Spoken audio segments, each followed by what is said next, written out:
This episode of the Power Rankings Show is brought to you by BetOnline. BetOnline is your number one source for all of your basketball info, stats, news, and scores. Get the latest odds and lines and the latest matchup reports for this year's NBA playoffs.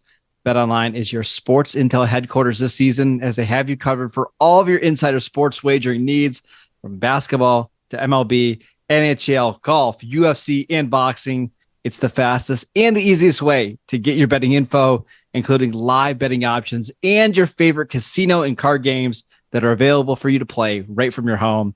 Get in on the action. So head to the website or use your mobile device today to join in and use our promo code BELIEVE to receive your 50% welcome bonus on your first deposit. Bet online, where the game starts. So am I allowed to play War on Bet Online? They do have War. It's actually pretty fun. Yeah, I like that. By the way, that was at Marcus_Mosher. This is the Power Rankings podcast, aka the Power Rankings Show on Brinks and Believe, and sponsored by Bet Online. We become a bunch of corporate shills. Look at us. Marcus wore a collared shirt. Not really. It's a Nike one. Shout out to Nike. Shout out to Nike. Right. Just do it. You know, I like Nike. I don't know if I like it as much as Hurley. There you go. Can we name any more? What kind of bottle of water are you drinking? It's Walmart. Yeah. So Walmart really needs our help, huh?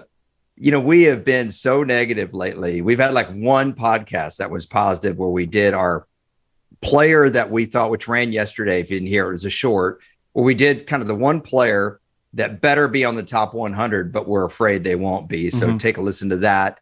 We also did a little bit longer length one in which we were negative Nancy's on about how the NFL's agreement with Peacock for a wild card game really changes the game, both maybe not on the field, but certainly in your viewing instance. So if you want to listen to a little bit of the business of pro football, check that one out.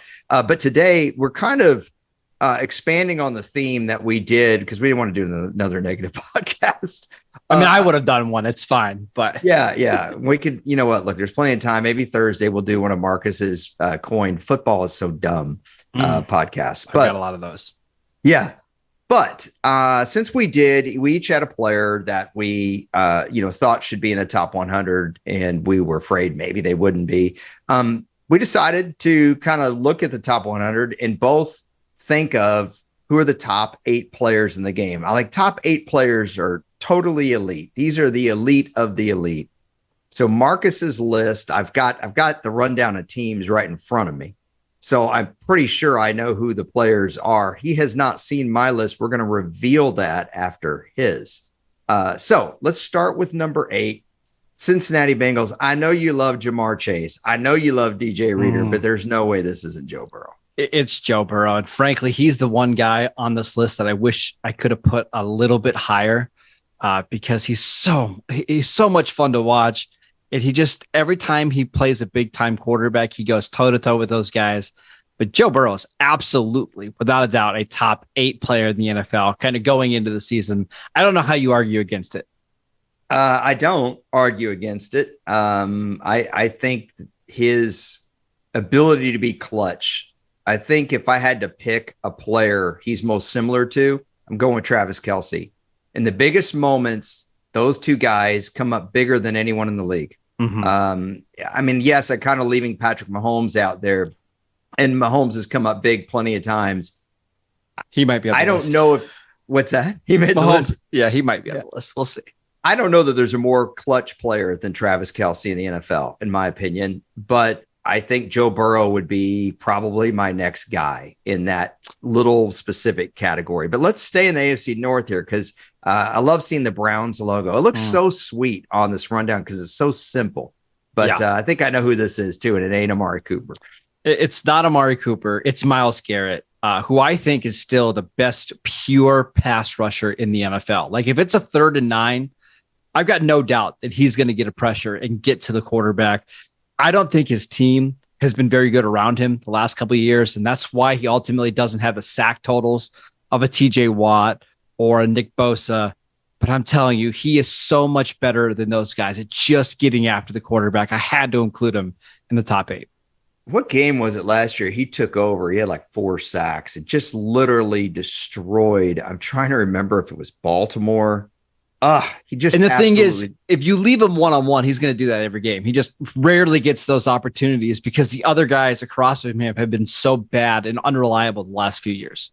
Do you feel like for a superstar player that he's almost underrated? Almost?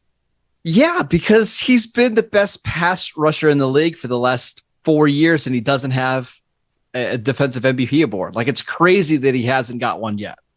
He's got 16 sacks each of the last 2 seasons. I mean, that's pretty stellar. I'm trying to find his game last year that I'm thinking of here. My goodness. He's just unbelievable. And remember, he did that despite getting in a car accident middle of point of the season, having a whole bunch of injuries that he played through, and he was still phenomenal. Yeah, and we've talked about the Browns defense, how disappointing they were last year. He didn't get a whole heck of a lot of help. I don't think you can say that about the other edge players, whether it's Micah Parsons or Bosa. Okay, I'm thinking of the 2021 game against Chicago. It was in Cleveland, and he just absolutely single-handedly destroyed their offense in that game. He had 4.5 sacks. He had 6 solo tackles, which is a lot for a defensive lineman. 4 tackles for loss.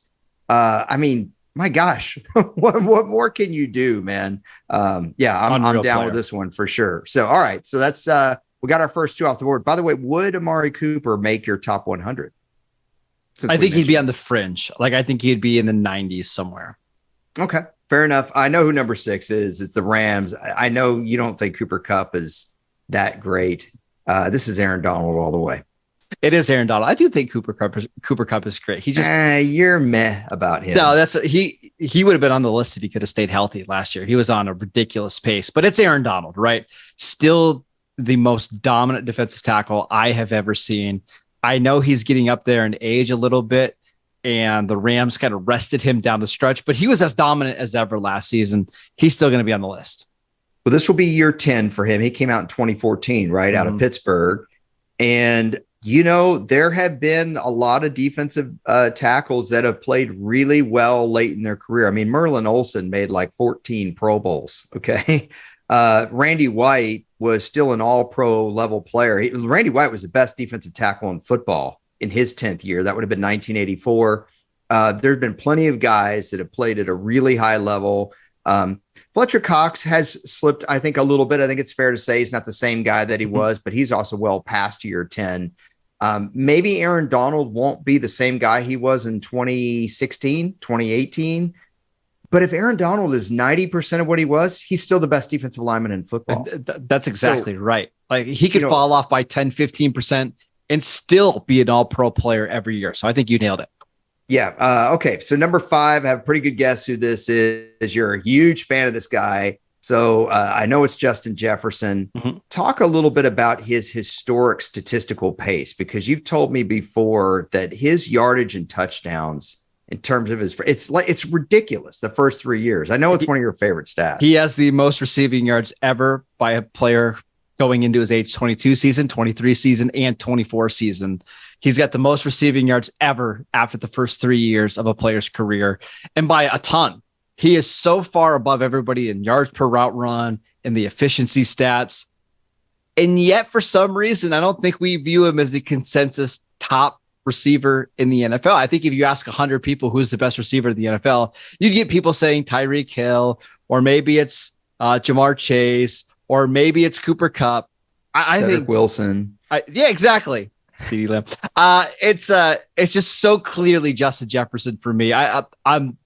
I'm blown away by how great he was last season. Yeah, and I'm pretty sure he's like 5 games ahead of the pace of anybody else. When you're talking about, it's the only guy I can really think of is Randy Moss. Now, Randy Moss didn't get the ball thrown to him near as much as Justin Jefferson, because Chris Carter was a Hall of Fame player still playing great football at that stage of the game. And Randy Moss, they used really more for a deep threat his first couple of years. But a Justin Jefferson special, no argument here. I think it helps him to play with Kirk Cousins, not because Kirk Cousins is the best quarterback in the league, but something we've talked about is Kirk Cousins is out there every week. He's at practice. He's at the game. He has this consecutive start streak going on, and those guys know each other, on the field, and that's really important. Let's go to number 4. Got the Dallas Cowboys. Once again, I'm pretty sure this isn't Zach Martin. Although it could have been. I mean, Zach Martin, I still think is the best guard in the NFL, but it's Micah Parsons. Can't put that at 4 though, man. No. It's Micah Parsons. I think in terms of being a pure pass rusher, I think Myles Garrett is a little bit better, but Parsons can do so many other things, right? He can stop the run. He can do the chase down stuff in the run game. He can play off the ball linebacker. And I went back and watched the 2 playoff games that he played this year, and he was unbelievable. I mean, just throwing offensive linemen around. The first 3 plays of the Tampa Bay game, he had 2 tackles for a loss and a sack. And then when he got tired, rather than going off the field, they just put him at linebacker. Like, okay, hey, your rest is going to be playing off the ball linebacker. He played like 85 plays in that game. I think he's the best pure defensive player we have in the league right now. That's a tough one. I mean, I think the versatility goes a long way with him. And, we'll see as he gets older here, he's probably going to get a little stronger. Guys in their mid to late 20s are a little bit stronger. And the key is for the Aaron Donalds of the world that have already been through this phase, 25 through 28, do they lose any quickness and explosion and want to as they get stronger? The other thing that goes up as they get older is the football IQ, and I'm just talking about being able to identify formations. So the more Micah, they slide him into linebacker. I know Cowboy fans don't want to see that. They want to see him go after and get sacks. But if Micah starts really recognizing everything the offense is trying to do, and he doesn't lose any quickness and he gets stronger, he could be the best player in the NFL at some point. It could happen. So, you don't have a big argument for me on that one. At least not yet. We'll wait until I reveal mine. Let's go to right now. I'm being super positive. So let's go number 3. Now the Chiefs have a lot of players. I mean, obviously they have Mahomes. They have Creed Humphrey, maybe the best center in the league. They've got the best tight end in the league. They've got one of the best 3 technique defensive tackles in the league. There's several ways. They've got one of the best kickers in the league. Like there's a lot of different ways you could go with Kansas City. He's not on the list, but Joe Thuney is like one of the best guards who can also play tackle. He saved the Chiefs' butt last year being able to play tackle for them. But it's Travis KELCE for all the reasons that you mentioned at the top of the show, right? If it's 3rd and 6, there is no player I trust more to get me 7 yards in the league than Travis KELCE, right? Like he is unstoppable in the short to intermediate parts of the game. And when it's a big game and the game is on the line, he is going to show up and he's going to make the big plays. He's not even really a tight end. He's really a slot receiver. One of the most dominant, receiving weapons we've ever seen. Yeah, I mean, there's a lot I can say here. Marcus doesn't like for me to flex my muscles on this pod, so we talk about draft because that's his thing. We don't talk history at all, but that's okay. I want Marcus to shine with his collared Nike shirt. Great job, Nike. But he's kind of the modern day Shannon Sharp in a sense that I remember the 1997 AFC Championship game. Pittsburgh plays Denver. It's in Pittsburgh. It's 3rd and 6, just like you mentioned. And John Elway's going to Shannon Sharp. And in the post-game interview, Shannon Sharp says, everybody in the stadium knew who the ball was going to. And some people might think that's cocky, but it's true. I knew exactly where that ball was going, and it was in coverage. And he was a super clutch player for those Broncos, Terrell Davis teams. He doesn't have the numbers, Travis KELCE, but that's a little bit who KELCE reminds me of in that sense. He loves playing the game. He reminds me of Gronk in that sense. And I think sometimes people underestimate KELCE or Gronk, maybe not thinking that they're super smart guys. I've heard that. And, they're a lot smarter than you think, I guarantee you, because like what I said about recognizing formations, you think Travis KELCE doesn't line up and know exactly what the defense is trying to do, how they're trying to bracket him, what kind of coverage it is. The Chiefs don't miss hot reads. Very intelligent player. I love it. Let's go to number 2. Number 2 could be 2 different guys. That's what I was going to say with the 49ers. How many players of the 49ers team could you make a legitimate argument that they're the best player at their respective position, right? It's all right. Christian McCaffrey. Yeah. Trent Williams. Fred Warner. George Kittle. Nick Bosa. Yeah. 5. Right. 5 guys that we could choose from here. And if I want a kicker to make a playoff field goal, I think I'd like Robbie Gould. He's still available in free agency if you want him. I went with Trent Williams. I still think he's the best offensive lineman in the league. And I know he's getting older and he's not quite as athletic as he was in his earlier days with Washington, but he just has everything figured out, right? Like the power and the feel and knowing where to be and knowing when to use his power. San Francisco can run their entire offense basically behind him because they have somebody that's that big and can just block out the team's best pass rusher. I think he's phenomenal. Micah versus Trent. Who are you taking? It was a really good matchup last year in the playoffs when they went against each other. I would lean Trent, but Micah made him work. He really did. Oh, yeah. And, people might say, well, that's indicative that Micah's a better player. I mean, Trent Williams is in like year, what is it? 13? 2011. 2010? 2011. So this will be year 13. Micah's in what, year 4? He's going into year 3. Or year 3, excuse me. So that's a 10-year gap in experience, and so of course Micah's going to have a better motor at this point. But yeah, Trent Williams is a beast. He's got all the tricks, right? Like Trent Williams knows all the little things to do to cover up for some of the lack of athleticism, but it's not even like his athleticism has declined. We saw them last year put him in motion and just crush defensive ends. It's so much fun to watch. Yeah, I mean, I think Kittle gets hurt a little too much. I think Bosa gets hurt a little too much. Trent Williams has been pretty. And look, that's part of the game. Yep. McCaffrey, I don't know that running back is valuable enough to be putting him at second overall player in the league. I wouldn't even put McCaffrey in the top 20 players in the league right now.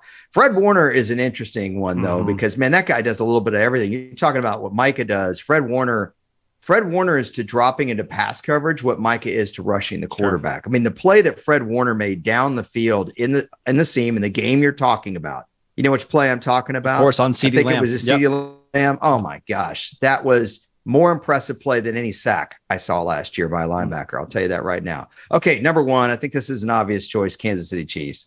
Roll it out. It's Patrick Mahomes, who might end up going down as one of the best quarterbacks to ever play the game in the prime of his career. Doesn't even really matter who's that wide receiver for him, and he's still going to put up 30 points per game. He's awesome. He's the best player in our league by, I think, a significant margin right now.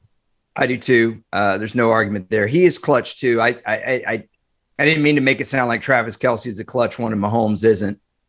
Mahomes has control of his situation.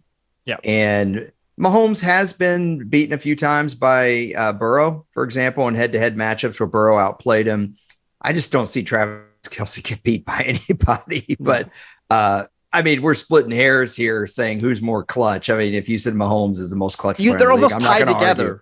It's almost they're tied like together. Yeah. It's like Tim Duncan and Manu Ginobili, right? Like, how do you separate those two guys with all their playoff success? Yeah, and how do I pick apart Patrick Mahomes? I mean, that's just exactly dumb. Patrick Mahomes is the best player in the NFL. You get no argument from me. So that leads me into this. So we've gone over these players at length. I have my own list. How many players do you think we have different on our list? I'll say 3. 3? Okay. Yeah. Courtney, can you do the little reveal for us? The little switcheroo. Here we go. Okay. So you see the rundown there. We got Jets, Vikings, Chiefs, Niners, Browns, Rams, Bengals, Chiefs. A lot of the same teams. So I'm going to go quickly over mine because I will tell you that a lot of them are the same. But number 8 is Sauce Gardner. Mm-hmm. This is a tip of the cap, Marcus, to the difficulty of the position. I know he was a rookie, but I'm bending the rules on this one player because I think corner is the hardest position to play in the NFL, even over quarterback, because quarterback, the rules are so favored towards them that I think it's harder to be an elite corner. How many elite corners do we have versus elite quarterbacks? We have more elite quarterbacks than we do elite corners. And yet there are 3 or 4 corners on the field sometimes at one time. That tells you how difficult this position is. Yeah, I think we only have 2 or 3 elite corners in the league at a time. And those guys are not super consistent from year to year. That's what I want to see from Sauce next. Can you put together back-to-back really good seasons? But I've had no problem with this at all. Like, if I would have done a top 10 list, he probably would have been 9 or 10. So I'm good with this. Minnesota, we talked about Justin Jefferson. For me, I know Tyreek Hill was amazing last year. But if I've got a 50-50 ball that I need to throw up and just let my guy go get it, the catch that Justin Jefferson made against Buffalo last year was crazy on 4th and long, the one-handed grab. We mentioned all of his stats. I think this one's pretty easy for me. Number 6, I have Travis KELCE, just like you did. And I have him on this list because of his clutch play in 18 career playoff games. He has over 1,500 yards as a tight end. This is against the best competition, right? In the biggest games. Yep. And 16 touchdown catches. It's not bad. It's not bad. I honestly, you could have put him higher. Number 5, which 49er do you think I have? Trent Williams. You are correct, sir. Yeah. I have Trent Williams because he is the best player in his position. Honestly, I labored over this one. I kind of wanted to put him higher. I didn't. And the reason I didn't is because at number 4, I have Myles Garrett.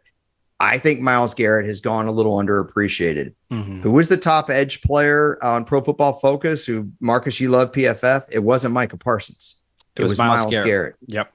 And Myles Garrett has not only done that 1 year, he's been playing at that level for what, 5 years now, at least. I mean, he was good out of the gate, quite frankly, in 2017. So I gave him the tip of the cap here because he's been doing it at this level for longer. Although, look, if you put Bosa, Parsons, Garrett, and even Max Crosby in a little dish, and I got to choose anyone I wanted, I'll take whoever I come up with, honestly, at this point. Yeah, but and it just depends on what you value, right? If you want the best pure pass rusher, I still think it's Garrett. And actually, I think there's a bigger gap between Garrett as a pass rusher than Bosa and Parsons as a pass rusher. Like he's so good there, but if you value versatility or being able to stop the run, you might pick a different edge. So I'm in agreement here. You know, and I looked at this too, because maybe we should spend a little longer on this one. I'm just going to roll it out. I don't have Micah Parsons on my list. I thought about him very, very hard. Part of the reason is I think Micah gets a lot of help. Let's start with the fact that he's got one of the best defensive coordinators in the league. Any argument there? No. In Dan Quinn, you got DeMarcus Lawrence on the other side. You have a middle linebacker that came back and had a really good year in Leighton Vander Esch. You've got Trayvon Diggs, who maybe didn't have the interceptions last year, but had a very good cover year.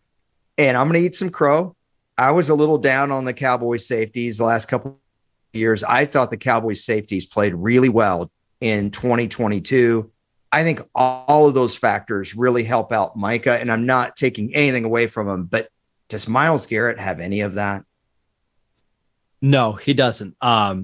He's had some other really good players on defense that he's played with, but no, he doesn't have that same defensive coordinator, and that's why Joe Woods lost his job this year, right? He just wasn't able to get enough out of the non-Myles Garrett players. Right, and part of Micah's versatility is that you are moving him around like a chess piece. Sometimes he'll blitz up the middle. Sometimes he goes up against the left tackle. You can move him over to the other side if DeMarcus Lawrence is banged up. Mike is coming from anywhere the Cowboys want to send him. Myles Garrett is going up against your best tackle. You know, he's going up against a great player all the time, or a very good tackle all the time. It's just a little different scenario. It is. I mean, the good thing with Myles Garrett is he really only rushes from the left side, right? So he's going up against right tackles, or just depending on the game. Where with Micah, he's got to learn, like, okay, going up against the left tackle versus going up against the right guard is different. You've got to be a lot quicker inside. Or if I'm playing off the ball linebacker, I've got to be able to, recognize coverage stuff. I don't think you could switch those guys and have them have more success. Like Garrett's not an off the ball linebacker, just like Parsons isn't a every down left base defensive end. Right. So again, I went with Myles Garrett here because he has been consistently great for 5 years. Now, I know with Sauce, I didn't do that. That's because I think what Sauce does is harder than what Myles Garrett and Micah Parsons does. And honestly, it's your fault. You're the one that really turned me on to Sauce was Gardner. awesome. You were like, dude, have you seen the year this guy is having? Like, he may have had the best year in the NFL. He was PFF's top rated corner as a rookie. When does that ever happen? Never. That a rookie corner is maybe the best defensive player in the league. Ridiculous. Okay, number 3. This one was easy for me, and I could have put Aaron Donald higher. I could put Aaron Donald at 2. Sure. I know last year wasn't the big year, but we can't just base everything on last year, except for Sauce. What Aaron Donald did in the NFC Championship, where he kind of took over on that last drive, 2 years ago. It was part of the Travis Kelce, Joe Burrow, Patrick Mahomes factor. I think over the last decade, Aaron Donald has been the best player in the NFL, period. I'm saying over the last decade because Patrick Mahomes didn't become a starter into 2018. I don't know how you overlook that. I think Aaron Donald is the third greatest defensive player in the history of pro football. I've got Lawrence Taylor and Reggie White and then Aaron Donald. The reason I have no issues with this at all, because if you just ask anybody, hey, who was the best defensive player of the last decade? Everybody is going to say Aaron Donald. There's not even going to be an argument. He's a shoe-in for the Hall of Fame. They're not even going to have a discussion when they get to the Hall of Fame panel. I'm good with this. I still thought last year he was every bit as dominant as he was the year before. He just didn't have the same talent around him. So I'm good. All right. So we need some runway for this next one here. I thought of everyone on my list, this would surprise you even more than Sauce Gardner, that I have Joe Burrow as the number 2 player in the NFL. Number 1, Marcus knows I love defense. I'm talking about Marcus like he's not here. It's one of my favorite things to do. I talk about all the time, don't I, with you online and offline, that I think the quarterback is too important to the game and it bothers me. Mm-hmm. But because I feel that way and I acknowledge that the quarterback has bloated importance in the NFL, which I don't like, it's still a fact. And based on the position, I have a hard time putting any of these guys over Joe Burrow because he's Travis Kelce under the helmet to me. Under the center to me. He is that super, super clutch guy that raises his game against some of the best competition. And we've seen it the last couple of years now. He reminds me of Joe Flacco a little bit in the sense, I know he's better than Joe Flacco, but do you remember how icy cool Joe Flacco was in the 2012 postseason? Where like nothing bothered him, nothing. Yeah. Turn out the lights in the Super Bowl. I'm good. Make me go play at Denver where I've got to complete a 70-yard ball. I'm good. Maybe I'm overrating Joe Burrow here. You're not. I mean, but we both have him as the second best quarterback in the league. So we're in agreement there, right? There is something to the idea of like the lights will never be too bright for Joe Burrow. The stage is never going to be bigger. He won a national championship. He's already played in the Super Bowl. In 3 years in the NFL, he's already played in the AFC Championship game twice, and they've been really, really competitive. On top of that, if you want to make the argument that Burrow is better than Mahomes, I'm not saying that you should, but look what Burrow had to deal with when he started his career compared to what Mahomes did, right? Mahomes walked into a situation with a coach who was already well established as one of the best coaches in the league, onto a playoff team with 2 all-pro weapons in Travis Kelce and Tyreek Hill. Meanwhile, the Bengals were a laughing stock of the NFL, right? A franchise that was known for being really cheap and never really getting past the wild card round of the playoffs to now they are viewed as on the same tier as Kansas City. He's a culture changer. And that's why I have no problem at all if anybody wants to put him at number 2. Did you mention rookie head coach when Joe Burrow stepped in? Yeah. Okay. So I'm just going to add to that. Significant knee injury as a rookie, comes back from it after being, thrust in the lineup from day one. Also, it's not just Andy Reid, pretty good support staff there in Kansas City as well. Also, a veteran quarterback who, by all accounts, is a great guy that you can learn from, who led the NFL in passer rating the year that again, I'm not saying Alex Smith was this Hall of Fame player, but you're out there and you are watching a guy who's literally leading the NFL in efficiency, running the offense that you're trying to learn, who's a great guy. I just think it took the pressure off. They even did it. They did everything right. Having him start against the Broncos the last week of the year, and Patrick Mahomes didn't blow the doors off the Broncos. I think he threw for like 279 and 2 scores, something like that. But I think the whole situation was totally different. So Joe Burrow is my number 2, but Patrick Mahomes is my number 1. There's no argument here. He's the best player in the NFL. He might be the most important guy to his team in professional sports. Obviously, that's debatable. I know you're a huge LeBron guy. By the way, did the Lakers end up winning last night? They were losing bad when I quit watching. Ended up being a 3-point game at the end. and they ended up losing. But Yeah. fun game. Would you consider Patrick Mahomes the most important player to his team in any sport, at least as far as you know?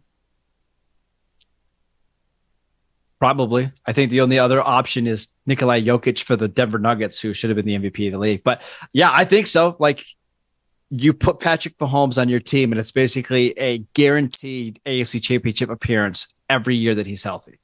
It's pretty hard to say. I mean, it's pretty hard to say anybody else is more impactful than he is. All right. So one of the things I love to do with Mark is just give you some rapid fire question kind of takes. So one guy on my list that you think is totally ranked improperly. I don't have a problem with any of the 8 names that you have. I think I would have been maybe a little tiny bit lower on Sauce, but I still think like he's without a doubt a top 12 player in the league. So I'm not going to throw a big fit about you having him 8 versus 11. Like, it's just not that big of a deal. And the fact is that of these 8 names, we have 7 that are similar. So obviously we have a pretty good feel for who we think are the best players in the league. By the way, just to review everybody, if you're listening and not watching here. So my 8th player is Sauce Gardner of the Jets. 7th is Justin Jefferson of the Vikings. I've got Travis Kelce 6 for Kansas City. Trent Williams of the 49ers at 5. Myles Garrett at 4. I've got Aaron Donald at 3. I've got Joe Burrow at 2. And I've got Patrick Mahomes at 1. Marcus and I were pretty similar on most of these. Our biggest differences were he had Joe Burrow at 8. I have Joe Burrow at 2. I have Travis Kelce at 6. He had Travis Kelce at 3. And then Trent Williams, we were differing by 3 spots as well. I have Trent Williams at 5. Marcus had him at 2. Does it feel weird to have an offensive lineman as the second best player in the league? No, not at all. In fact, I was going to ask you, who's the one player that you maybe regret or feel really bad about leaving off the list? Because for me, it was Lane Johnson. Like, I really wanted to find a spot to put Lane Johnson inside my top 8. He would probably be the next name, but no, I don't have any problem at all having an offensive lineman this high. I felt bad about leaving Micah off because I wonder if I had kind of an anti-Cowboy bias on that. You know, I grew up around the Cowboys, and so they're all, and you obviously you do Locked On Cowboys, so I always feel like the Cowboys are on the mind, right? Mm-hmm. And so, and I did. Well, I don't want to give that away, but I kind of thought that may have worked against Micah a little bit on this list. I always hate leaving Max Crosby off of anything because I think he's such a stellar player. Would you have had Micah in your top 10 if we did 10 instead of 8? Yeah, you really making me think about Lane Johnson though, because I'm not sure Micah's better than Lane Johnson. That's tough. Like, those two to me are even Steven. Yeah. But I'd probably go Micah. There. Josh Allen. I hated to leave Josh Allen off. I feel like maybe I've been a little hard on him. He was actually Pro Football Focus's top rated quarterback last year. And you know, PFF is not the final word on everything, but you know, you have to take that in mind. Marcus and I both have a little bit of issue with some of the boneheaded turnovers. We talked about Justin Jefferson in that Bills game, but what really saved that game for the Vikings was turnovers by Josh Allen, one of which was to Patrick Peterson as the Bills were driving in the red zone. Okay. So as you look at this, you look at the 8, do you think that maybe you did anything wrong? You look at mine and say, you know what, Elliot might be right. I was wondering if Sauce would just make you think a little bit. Like, I mean, the one for me is Joe Burrow. I mean, I'm glad that we both had him on the list. It's just how, because this isn't a list of value, right? Because if it was value, these would all be quarterbacks, right? It's who were the best players in the league. And I think you could make an argument that Joe Burrow's the second best player or the 8th best player in the league. But that's the only real one for me, because you have to remember, like, Justin Jefferson, there's a 2-spot difference. It's not that big of a deal right now. If we're talking 20 or 30 spots, that's significant. But Trent Williams being at 2 rather than 5, like, who cares? He's getting recognized as one of the best players in the league. Next question. Was there anybody on my list or not on my list that you thought, oh, Elliot's going to have him? Because I have one for you. Yeah, I thought you were going to put Fred Warner on your list, to be honest. I was kind of surprised to not see him. Yeah, I thought Tyreek Hill was going to be on yours for sure. And I think he and Lane Johnson would be the next two guys for me, just because you know what you're getting from Tyreek every single year. And there's not a scarier receiver with the ball in his hands than Tyreek Hill. Yeah. It's funny. Someone just banged on my door. I should have been like, I'm doing a podcast.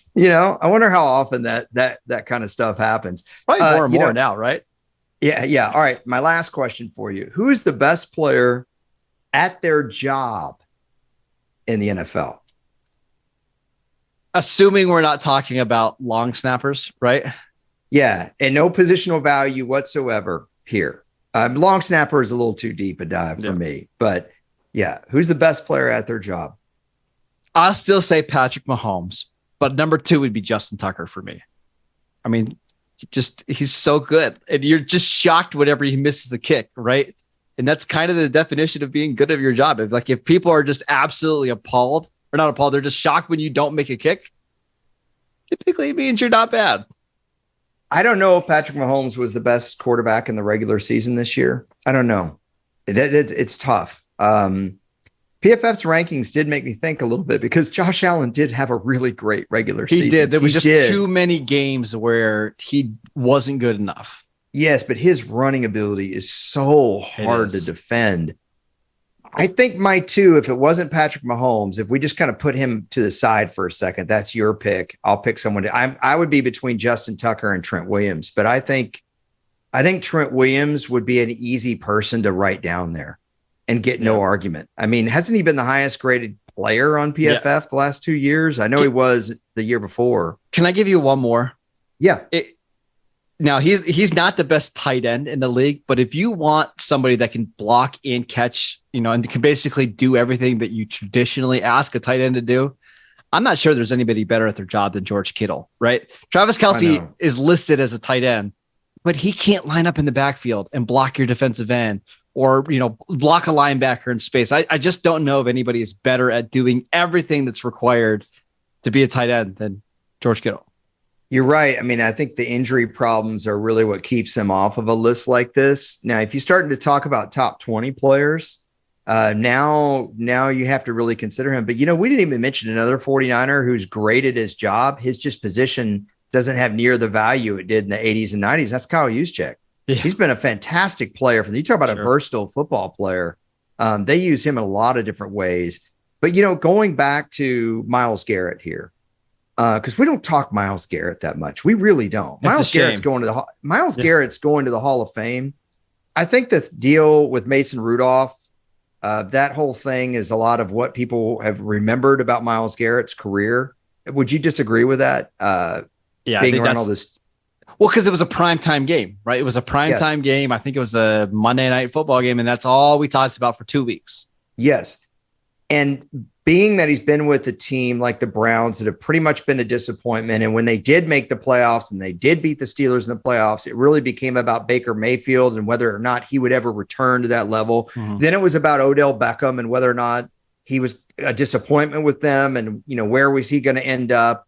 And then even people in fantasy that very few people play IDP, right? People only care about fantasy defenses. The top player on the Browns has been Nick Chubb, because running backs are so important. I mean, where's Nick Chubb go in a typical fantasy draft? I mean, late first, early second round. Yeah. I was going to say top round, man. So I just think Myles Garrett has been such a special player. He is going to be a first ballot Hall of Famer, and he is better than TJ Watt. And let me tell you, TJ Watt gets so much more credit than he does. And it's a really weird thing because he's a superstar, man. What's crazy is you're right. Cleveland has been a bit of a disappointment, but it's not like the Steelers have thrived with TJ Watt. They've never won a playoff game in the entire time that Watt's been there, right? So as disappointing as the Browns have been, Steelers have been pretty disappointing during that same stretch as well. Yeah, they have. And so, and then I think with Aaron Donald, what we should say here is because of the Rams' awful season last year, and I'm going to package this with Cooper Kupp and maybe to some extent Jalen Ramsey, although he's not there anymore. These are really great football players. And Cooper Kupp I think too much has been made of Sean McVay and Cooper Kupp kind of being some system player. I mean, there's a lot of want to there. I mean, Cooper Kupp plays hard all the time. He makes every catch. As you mentioned, the pace he was on last year, wasn't he going to have like 1,900 and something yards? Yeah. And then with Aaron Donald, so you have one down year with some injury woes. JJ Watt's going to go first ballot Hall of Fame. Yeah. People celebrated his career, and they should. They should. He had a really nice end of his career with the Cardinals. I thought he had a really nice year. But JJ Watt's prime, after year, was it 4 or 5? I think after 2015, or was it 2015 that he had the first real back problems? And that was year 5 for him. Yeah. Right. So 11, he was a rookie. 12, 13, and 14, he was the best defensive player in football. Then the injury problem started, and he was still really good at times. Aaron Donald's had no letdown, man, until this past year. And that's partially because they shut him down. I think it's premature for people to think that he's not still the best defensive player in football. Last thing on Aaron Donald. If I said he's a top 5 defensive player of all time, do you think I'm off? No, I think he's top 3. I'm telling you, I've got Lawrence Taylor, Reggie White, and Aaron Donald. I probably have Ronnie Lott after him. Mean Joe Green, Deacon Jones are certainly up there. Ed what about Reed this guy that's right over my shoulder? Dion is top 20 defensive player of all time for me, not top 10. Yeah. Not top 10. I don't think. I don't know. I'd have to really do it. I shouldn't say that. He might make the back end of the top 10. He'll make the back end of the top 10. In my personal rankings that do not matter at all, I have Aaron Donald as the second best player of all time on defense. You can't put him over Reggie White, but I can't. Because why not? Reggie, I just did. Because I'll tell you, because Reggie White played inside and outside. Reggie White literally had 13 and a half sacks as a rookie. When he played double time, he had played in the USFL. So he played an insane amount of games that year. In the strike season of 87, he had 21 sacks in 12 games. He goes to Green Bay when nobody wanted to go to Green Bay. And he's every bit as much the reason as Brett Favre that team won a Super Bowl. His last full year, 98, he had like double-digit sacks, and it was 16 sacks. Yep. Yeah, 16 sacks. That was his 14th NFL season, and that was his 16th professional season because he played 2 years in the USFL. Reggie White, unbelievable. It's early. I'm just saying, if Aaron Donald if he could play like 5 more years and keep up the current pace that he's at with like 12 and a half sacks a season, now we're talking, because the numbers are going to be very similar. All right. So because we could deep dive on this topic. Yeah, we're not going to do this, but those are the top 3. Let's we're 42 minutes in. We're going to get out of here. Does that count as your final thought, or do you have a different one? No, that's good. Aaron Donald, really good. Big takeaway from the show. I wasn't going to let you finish anyway. If you want to hear Marcus finish, head over to Locked On Cowboys, where he'll sat with Landon McCoy. You'll hear him finish a lot of thoughts about how a certain Cowboy's underrated that we all know is overrated. There's that. And he also covers the Raiders for USA Today Raiders Wire, which he should probably write something on Max Crosby and where he should be in the top 100. Also writes for Pro Football Focus. He's at Marcus_Mosher on Twitter. I'm at Harrison NFL on Twitter. We really appreciate you guys, and we will talk to you later. By the way, this show is sponsored by Bet Online. We appreciate them as well. See y'all.